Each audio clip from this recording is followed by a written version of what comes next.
Not using a direct bank feed? You can still automate data entry by importing your bank statements directly into QuickBooks Online. Welcome back to Guide with Samuel. The process starts with getting your statement file. Download it from your online banking portal as a .csv or .qbo file.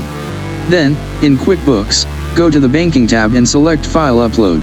You will map the columns from your statement date, payee, amount to the corresponding fields in QuickBooks.